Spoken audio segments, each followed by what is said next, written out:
students, welcome back to ISKC English. Okay dear students, അപ്പോൾ നമ്മൾ last ക്ലാസ്സിൽ നമ്മൾ ഡിസ്കസ് ചെയ്തത് ഹിസ്റ്റോറിക്കൽ ടൂറിസം എന്ന പേപ്പറിലെ ഒന്നാമത്തെ യൂണിറ്റ്, അതായത് വാട്ട് ഈസ് ഹിസ്റ്റോറിക്കൽ ടൂറിസം. അപ്പോൾ നമ്മൾ അവിടെ ഒരു പാരഗ്രാഫ് ക്വസ്റ്റ്യൻ ആയിരുന്നു നമ്മൾ അന്ന് ഡിസ്കസ് ചെയ്തത്. അപ്പോൾ ഇന്നത്തെ ക്ലാസ്സിൽ നമ്മൾ ഡിസ്കസ് ചെയ്യുന്നത് ടൈപ്സ് ഓഫ് ടൂറിസം എന്നുള്ളതാണ്. അതായത് ടൂറിസത്തിൻ്റെ വ്യത്യസ്ത ടൈപ്പുകൾ, അതുപോലെ തന്നെ ഫീച്ചേഴ്സും സവിശേഷതകളുമാണ് ഇന്നത്തെ ക്ലാസ്സിൽ നമ്മൾ ഡിസ്കസ് ചെയ്യുന്നത്. അപ്പോൾ നമുക്ക് നേരെ നമ്മളുടെ ഫസ്റ്റ് ക്വസ്റ്റ്യനിലേക്ക് പോവാം കേട്ടോ. അപ്പോൾ നോക്കൂ, നമ്മളെ ഫസ്റ്റ് ക്വസ്റ്റ്യൻ. അപ്പോൾ ഫസ്റ്റ് ക്വസ്റ്റ്യൻ വരുന്നത് ടൈപ്സ് ഓഫ് ടൂറിസം എന്നുള്ളതാണ് ഫസ്റ്റ് ക്വസ്റ്റ്യൻ വരുന്നത്. അപ്പോൾ നോക്കിക്കോളൂ. അപ്പോൾ ടൈപ്സ്, കാറ്റഗറൈസേഷൻ പല രീതിയിൽ വരുന്നുണ്ട്. അപ്പോൾ ആദ്യം പറയുന്നത് based on the length of stay, mode of transportation, distance travelled, trip purpose and tourist price.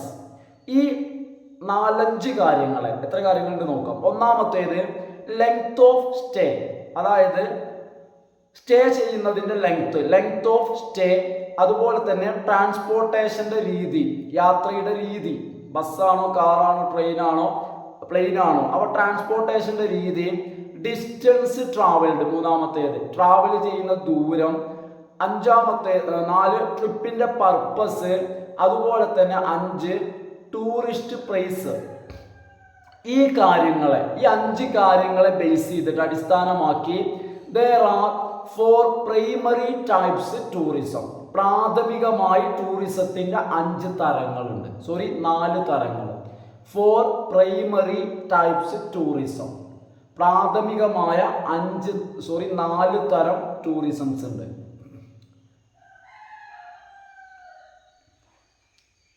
They are, ഏതൊക്കെയാണ് പ്രാഥമികമായിട്ടുള്ള 4 ടൈപ്പ് ടൂറിസം?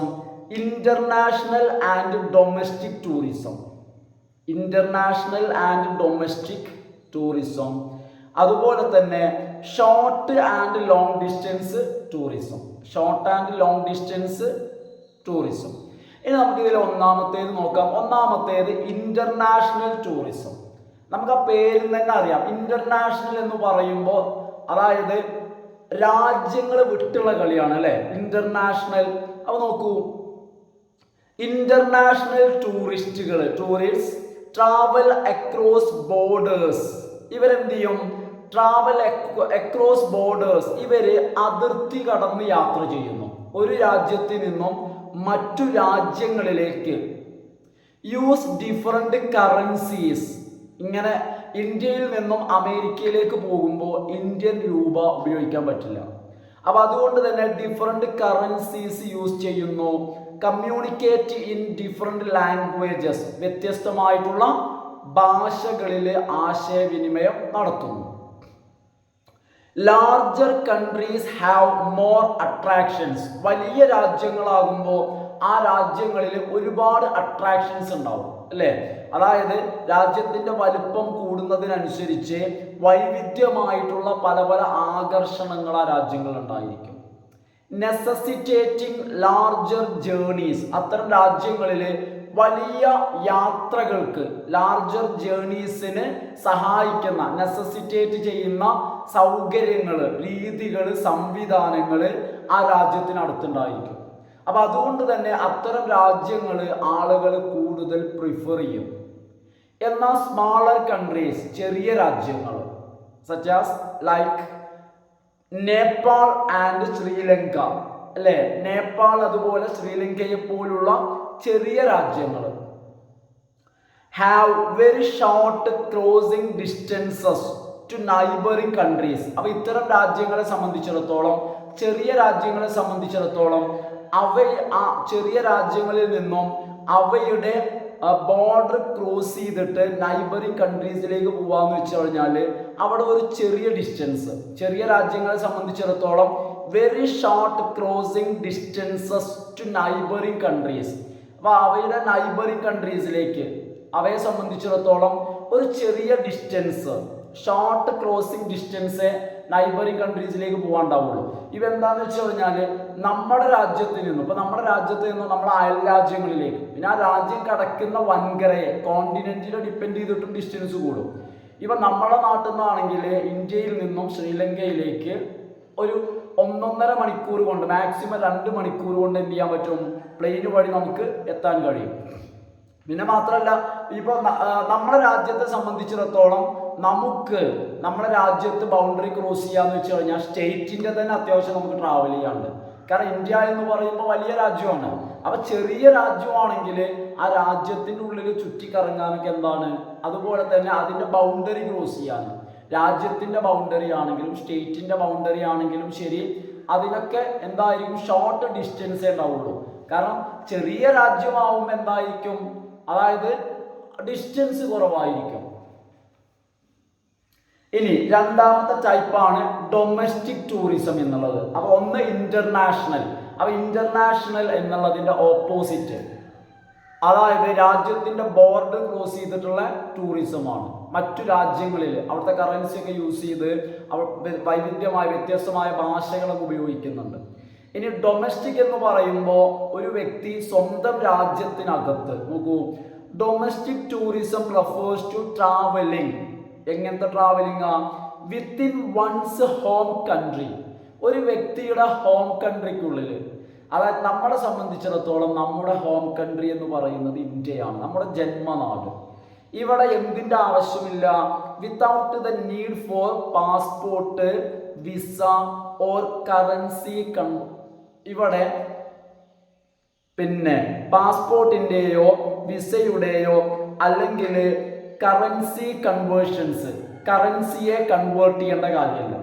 കാരണം ഇന്ത്യയുടെ ഉള്ളിൽ സഞ്ചരിക്കുകയാണെങ്കിൽ, ഏത് സംസ്ഥാനങ്ങളിൽ പോവുകയാണെങ്കിലും നമുക്ക് നമ്മളുടെ രൂപ, ഏത് സംസ്ഥാനം അല്ലേ, ഇന്ത്യ എന്ന് പറയുന്ന മഹാരാജ്യത്തിനുള്ളിൽ എല്ലാ സ്റ്റേറ്റിലും ഇന്ത്യൻ രൂപ എന്താണ്, ആക്സെപ്റ്റബിൾ ആണ്.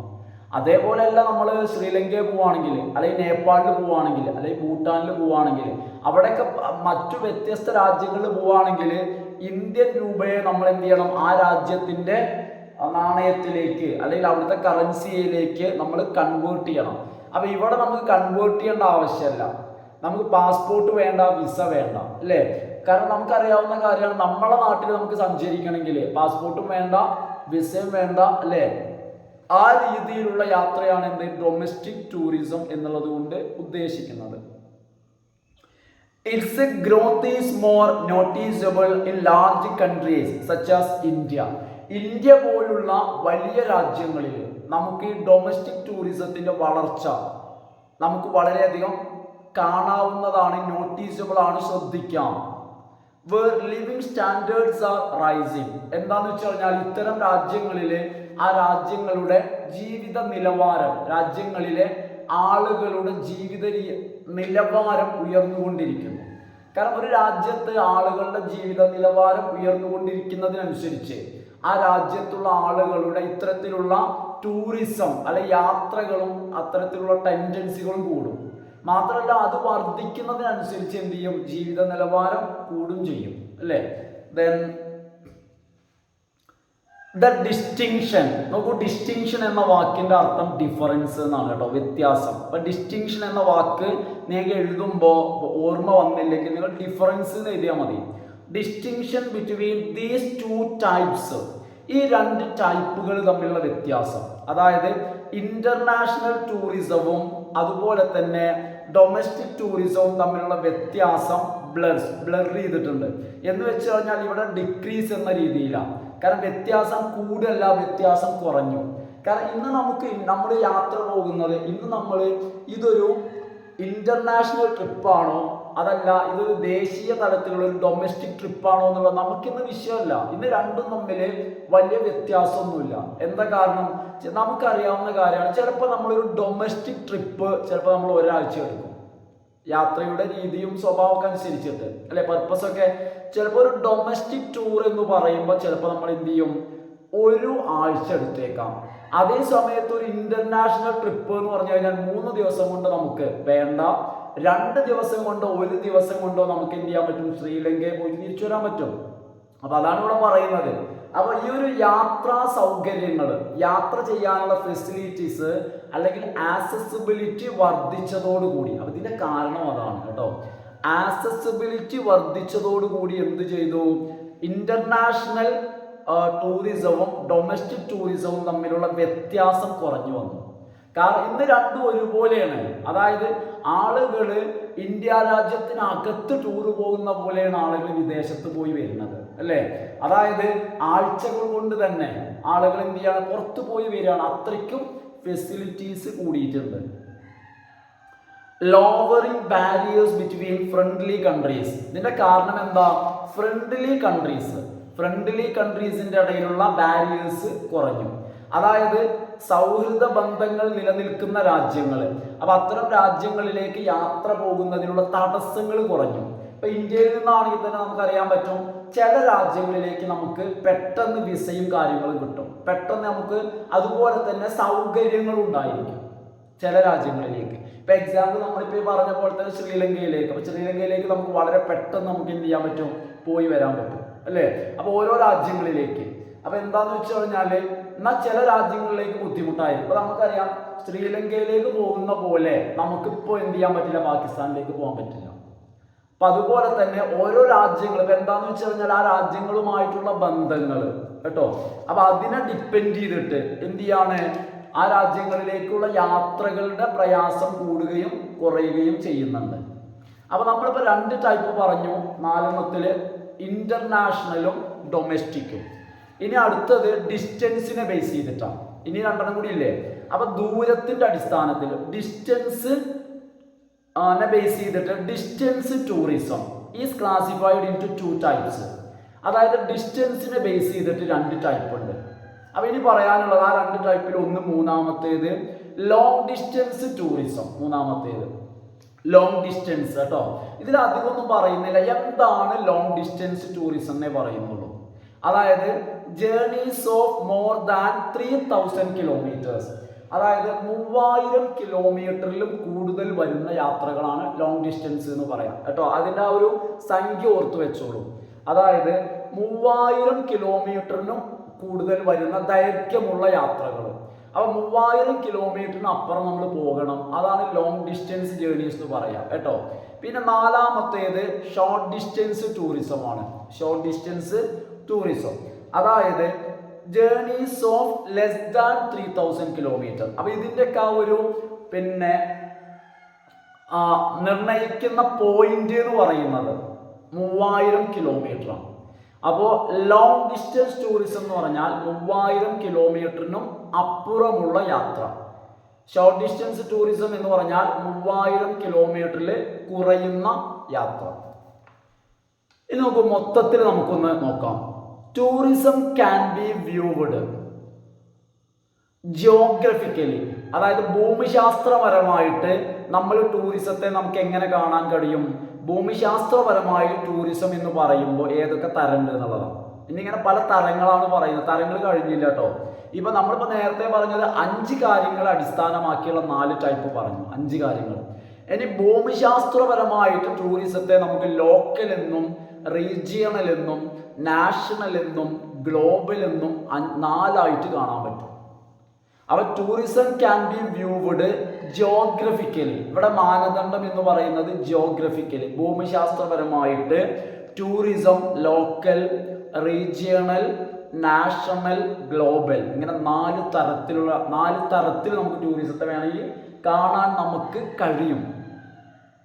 ടൂറിസ്റ്റ് ഫ്ലോ, ടൂറിസ്റ്റുകളുടെ ഒഴുക്ക്. ചില രാജ്യങ്ങളിലേക്ക് ഇങ്ങനെ ടൂറിസ്റ്റുകൾ ഒഴുകും, അല്ലെ? അതായത് അമേരിക്ക, അതുപോലെ തന്നെ ഫ്രാൻസ് പോലുള്ള രാജ്യങ്ങളിലേക്ക്, അല്ലെ? Paris, Switzerland.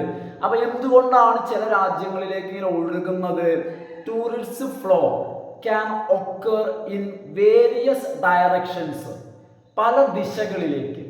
അതായത് തെക്കിലേക്കും വടക്കിലേക്കും കിഴക്കിലേക്കും പടിഞ്ഞാറിലേക്കും, അല്ലേ? അതായത് ടൂറിസ്റ്റുകൾ ഇങ്ങനെ എന്ത് ചെയ്യും? നോർത്തിലേക്കും സൗത്തിലേക്കും ഈസ്റ്റിലേക്കും വെസ്റ്റിലേക്കും ഇങ്ങനെ ടൂറിസ്റ്റുകൾ ഇങ്ങനെ ഒഴുകും. എന്തിൻ്റെ അടിസ്ഥാനത്തിൽ? ഡിപ്പെൻഡിങ് ഓൺ ഫാക്ടേഴ്സ്, പല ഘടകങ്ങളെ അടിസ്ഥാനമാക്കിയിട്ട്. സച്ച് ആസ് ലാൻഡ് അവൈലബിലിറ്റി, ആ രാജ്യത്തുള്ള ലാൻഡ് അവൈലബിലിറ്റി. അപ്പൊ രാജ്യത്തിന് കുറച്ചൊക്കെ വലിപ്പമാണ്. ഇത് മാത്രം നോക്കിയിട്ടല്ല കേട്ടോ. അപ്പൊ ഇത് മാത്രം നോക്കിയിട്ടാണെങ്കിൽ ആളുകളെല്ലാം കൂടി അങ്ങോട്ട് ആഫ്രിക്കയിലേക്ക് എന്ത് ചെയ്യണം, ഒഴുകണം. അങ്ങനെയല്ലല്ലോ. അപ്പൊ ലാൻഡ് അവൈലബിലിറ്റി ഒരു ഘടകം മാത്രമാണത്, അത് മാത്രമല്ല ഘടകം. അപ്പൊ ലാൻഡ് അവൈലബിലിറ്റി, അപ്രോപ്രിയേറ്റ് സൈറ്റ്സ്, അനുയോജ്യമായിട്ടുള്ള സ്ഥലങ്ങൾ വേണം. അപ്പൊ ഞാൻ പറയുമ്പോൾ തെറ്റിദ്ധരിക്കരുത്, ആഫ്രിക്കയിൽ ഞാൻ സ്ഥലമില്ല എന്ന് പറഞ്ഞില്ല. ആഫ്രിക്കയിൽ സ്ഥലങ്ങളുണ്ട്.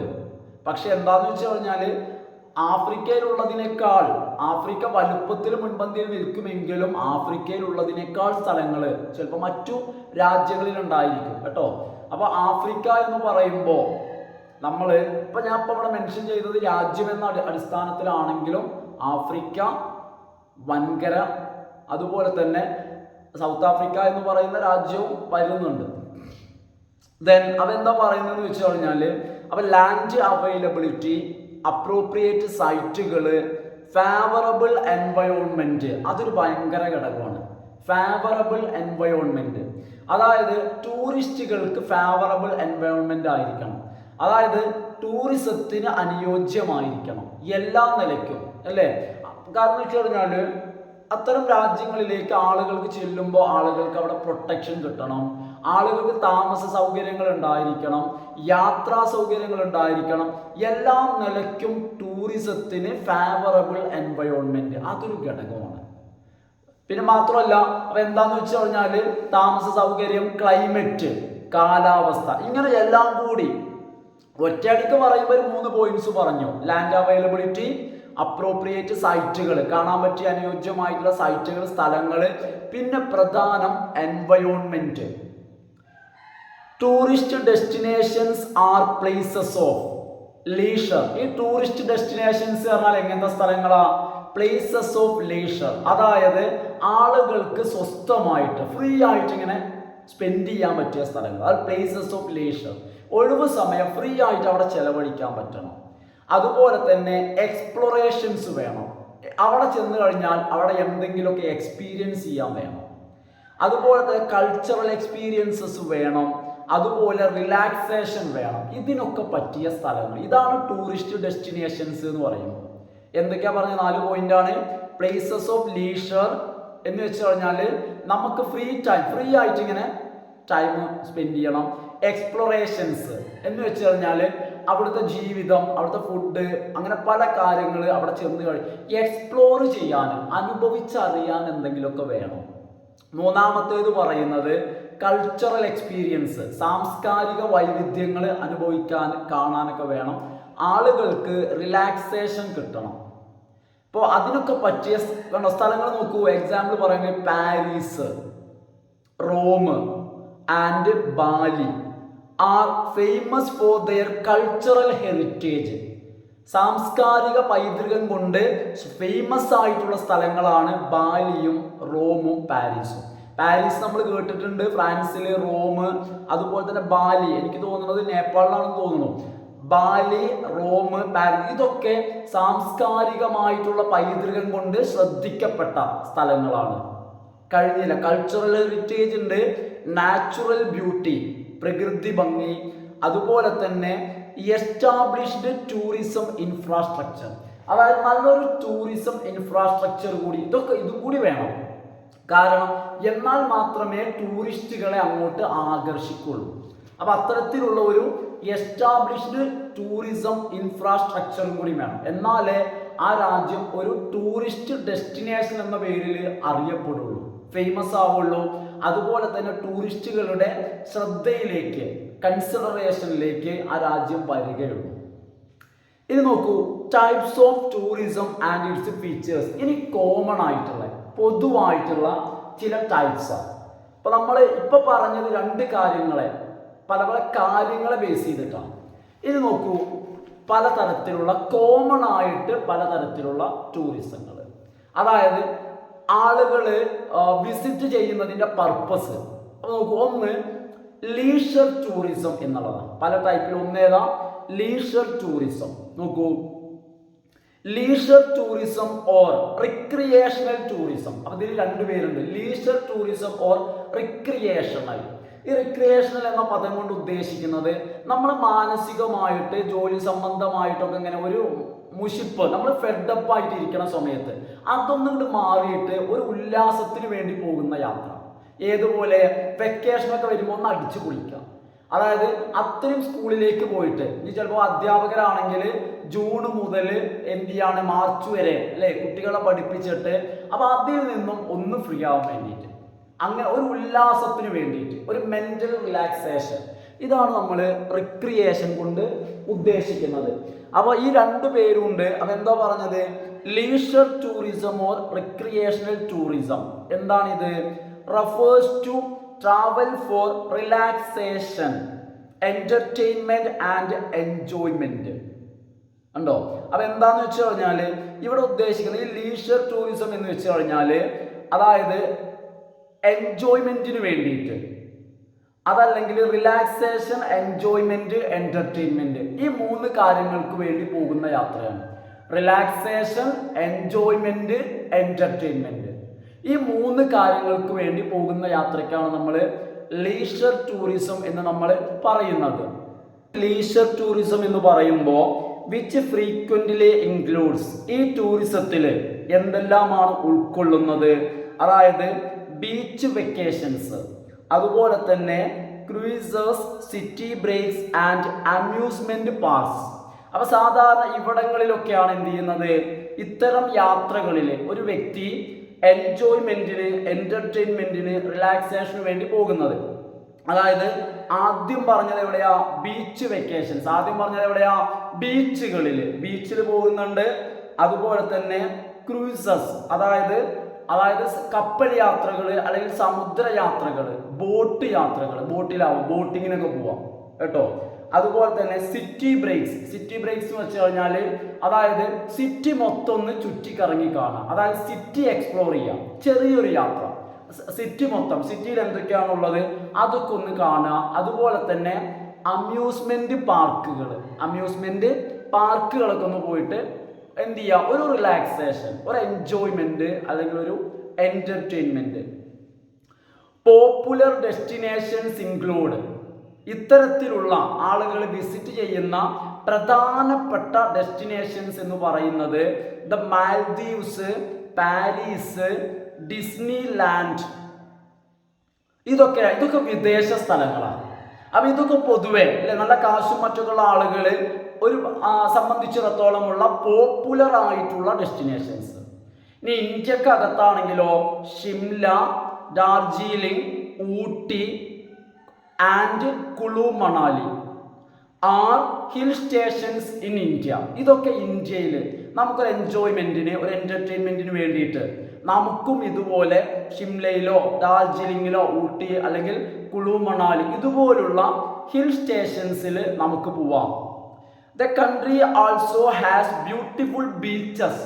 ഇനി നമ്മുടെ രാജ്യം അത്ര മോശമൊന്നുമല്ല, നമുക്ക് ഡൊമസ്റ്റിക് ടൂറിസത്തിന് തന്നെ നമ്മുടെ രാജ്യത്ത് ഇഷ്ടംപോലെ ഡെസ്റ്റിനേഷൻസ് ഉണ്ട്. നമ്മുടെ രാജ്യത്ത് ഒരുപാട് ബീച്ചസ് ഉണ്ട്. ഇൻ ഗോവ, കേരള, മഹാരാഷ്ട്ര, ചെന്നൈ ആൻഡ് ഒറീസ, ഇവിടെ എല്ലാം ബീച്ചുകളുണ്ട്.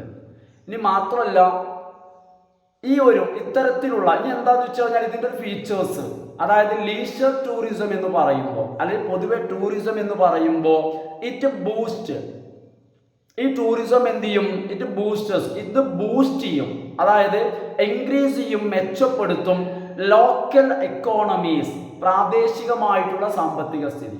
അപ്പൊ എന്താന്ന് വെച്ച് കഴിഞ്ഞാൽ ഒരു ഏരിയ, ഒരു ലൊക്കാലിറ്റി, ഒരു ഭാഗം ഒരു ടൂറിസ്റ്റ് ഏരിയ ആകുമ്പോൾ ആ ഭാഗത്ത് ആളുകൾക്ക് ഒരുപാട് ജോലികൾ, അതായത് ഇപ്പോൾ ടൂറിസ്റ്റ് ഗൈഡായിട്ടോ അല്ലെങ്കിൽ ചെറിയ ചെറിയ ബിസിനസ്സുകൾ അല്ലെ, ഇപ്പൊ നമുക്ക് തന്നെ അറിയാം നമ്മളെ നാട്ടിലുള്ള ചെറിയ ഭാഗങ്ങളിൽ അല്ലെ ഇത്തരത്തിൽ നമ്മളെപ്പോലുള്ള സ്വദേശികളായിട്ടുള്ള ആളുകൾ സന്ദർശിക്കുന്ന ഡൊമസ്റ്റിക് ടൂറിസത്തിൽ തന്നെ ഫേമസ് ആകുമ്പോൾ ആ ഭാഗത്ത് ഒരുപാട് ആളുകൾക്ക് പലതരത്തിലുള്ള ജോലികൾ അല്ലേ. അപ്പൊ അവിടെ എന്ത് ചെയ്യാണ്? ആളുകൾ വെള്ളം വിൽക്കാനായിട്ടും ഫോട്ടോ എടുക്കാനായിട്ടും പലതരത്തില് അവിടെ തൊഴിൽ മേഖല, ക്രിയേറ്റ് ജോബ് ഓപ്പർച്യൂണിറ്റീസ്, അതായത് തൊഴിലവസരങ്ങൾ സൃഷ്ടിക്കപ്പെടുന്നു.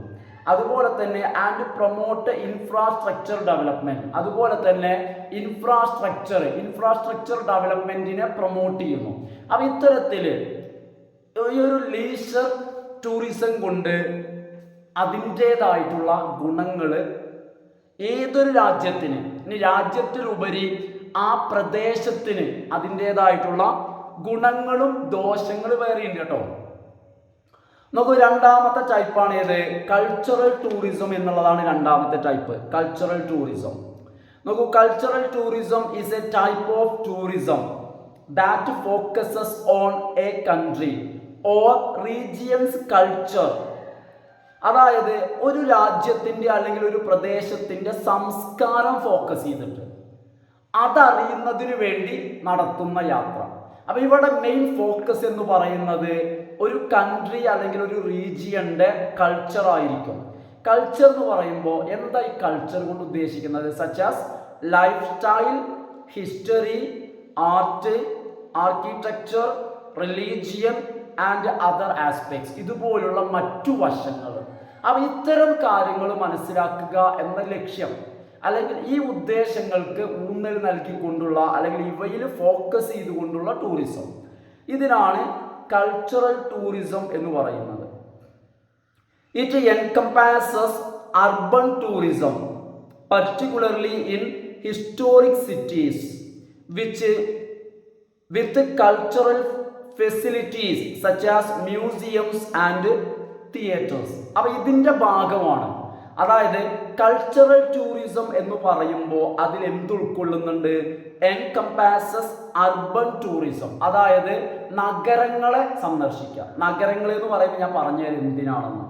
അർബൻ ടൂറിസം, നഗരം എന്ന് പറഞ്ഞു കഴിഞ്ഞാൽ ഫുള്ള് ഇങ്ങനെ ടൗണ് പോയി കറങ്ങലല്ല. ഈ അർബൻ ടൂറിസം എന്ന് പറഞ്ഞാൽ പെർട്ടിക്കുലർലി ഇൻ ഹിസ്റ്റോറിക് സൈറ്റ്, ചരിത്ര പ്രാധാന്യമുള്ള സ്ഥലങ്ങൾ. അപ്പൊ നഗരങ്ങളിലെ ചരിത്ര പ്രാധാന്യമുള്ള സ്ഥലങ്ങൾ സന്ദർശിക്കല് കൾച്ചറൽ ടൂറിസത്തിൽ പെടുന്നതാണ്. ഈ നഗരങ്ങളിലെ ഹിസ്റ്റോറിക്കൽ സൈറ്റ് എന്ന് വെച്ച് കഴിഞ്ഞാൽ with cultural facilities such as museums and theatres, അതായത് മ്യൂസിയങ്ങളും തിയേറ്ററുകളും.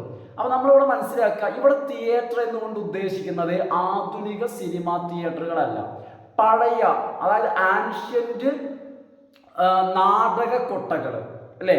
അതൊക്കെ ഒരു രാജ്യത്തിന്, നമ്മുടെ നാട്ടിലുണ്ടാവില്ല അല്ലേ. അതായത് വിദേശ രാഷ്ട്രങ്ങളിൽ, ഇപ്പൊ ഇംഗ്ലണ്ട് പോലുള്ള, അതുപോലെ തന്നെ ഗ്രീക്ക്, റോം, ഇതുപോലുള്ള രാജ്യങ്ങൾ സന്ദർശിക്കുകയാണെങ്കിൽ ഇവിടെ പുരാതന നാടക കൊട്ടകൾ, നാടക തിയേറ്ററുകൾ നമുക്ക് കാണാൻ കഴിയും.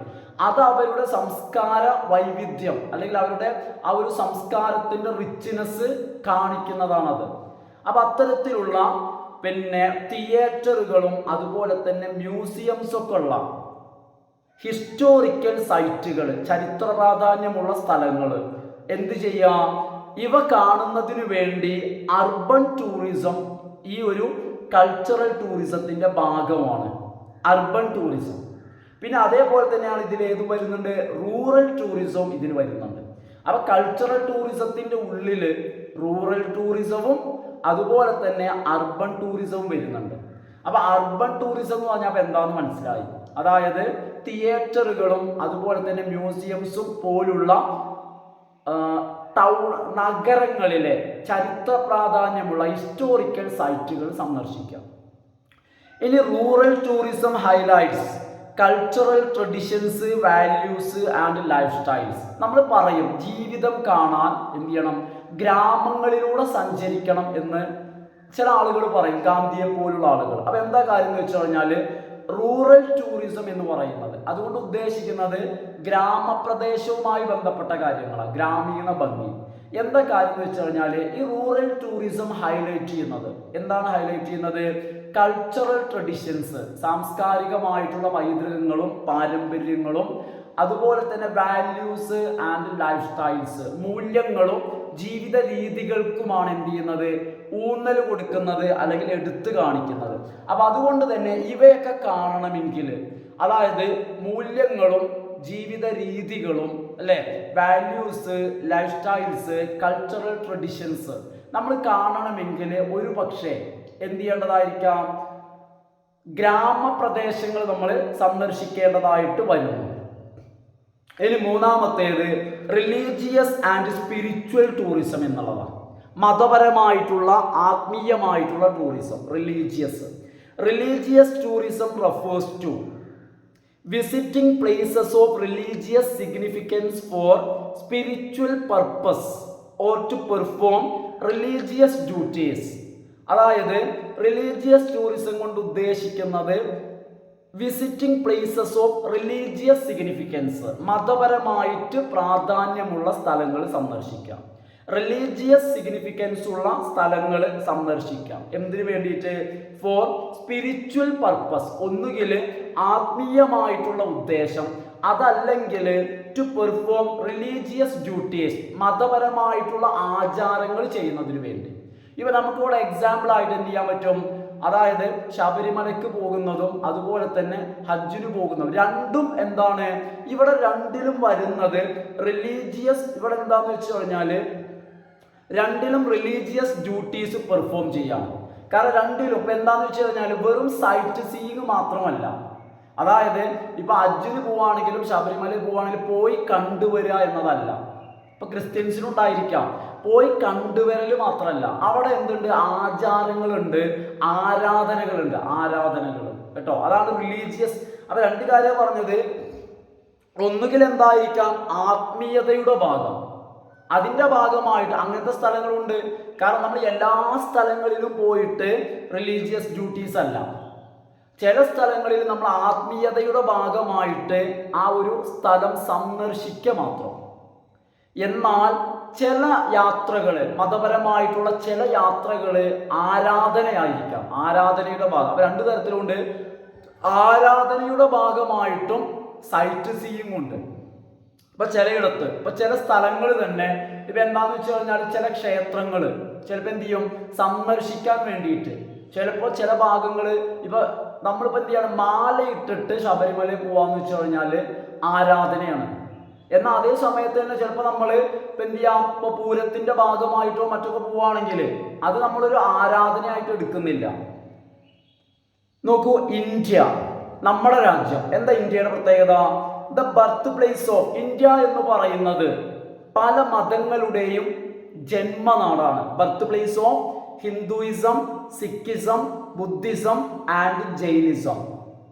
അപ്പൊ ഇതിൻ്റെയൊക്കെ ബർത്ത് പ്ലേസ് ആണ് എന്ത്? ഇന്ത്യ എന്ന് പറയുന്നത്, അല്ലെ? വൈവിധ്യമായിട്ടുള്ള വ്യത്യസ്തമായിട്ടുള്ള മതങ്ങള് ഇന്ത്യ എന്ന് പറയുന്ന രാജ്യത്ത് ജന്മമെടുത്തിട്ടുണ്ട്.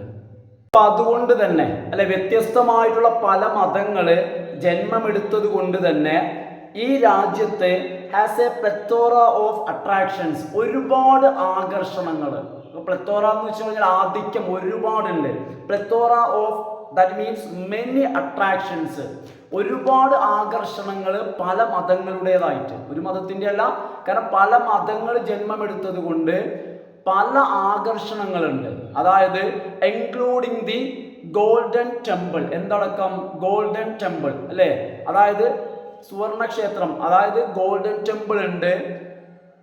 Varanasi, Prayag, Rameshwar, Jyotirlinga, Ranchi, Kuntigram, Nalanda, Mathura and Salim Chishti and Haji Malang. ഇങ്ങനെ വൈവിധ്യമായിട്ടുള്ള പല മതങ്ങളുടേതായിട്ടുള്ള വ്യത്യസ്തമായിട്ടുള്ള ആരാധന സംബന്ധിച്ചതും അതുപോലെ തന്നെ പോയി കാണേണ്ടതായിട്ടുള്ള സന്ദർശന സംബന്ധമായിട്ടുള്ളതുമായിട്ടുള്ള വ്യത്യസ്തമായിട്ടുള്ള അട്രാക്ഷൻസ് കൊണ്ട് സമ്പന്നമാണ് എന്ത്? നമ്മുടെ രാജ്യം. അപ്പൊ നോക്കുക, തൽക്കാലം ഇന്നത്തെ ക്ലാസ് ഞാനിവിടെ വൈൻഡപ്പ് ചെയ്യാണ്. അതായത് ടൂറിസം കഴിഞ്ഞിട്ടില്ല, ടൂറിസത്തിന്റെ ടൈപ്പുകൾ ഇനിയും പറയാനുണ്ട് കേട്ടോ. അപ്പോൾ അത് നമുക്ക് അടുത്ത ക്ലാസ്സിൽ കണ്ടിന്യൂ ചെയ്യാം. അപ്പോൾ ഓക്കെ ഫ്രണ്ട്സ്, എല്ലാവരും എന്ത് ചെയ്യുക? വീഡിയോ കണ്ടിട്ട് എല്ലാവരും എന്ത് ചെയ്യുക? വീഡിയോ കണ്ട് ലൈക്ക് ചെയ്യുക. അതുപോലെ തന്നെ ഫ്രണ്ട്സിനൊക്കെ ഒന്ന് ഷെയർ ചെയ്യുക. സബ്സ്ക്രൈബ് ചെയ്യാത്ത ആളുകൾ സബ്സ്ക്രൈബ് ചെയ്യുക.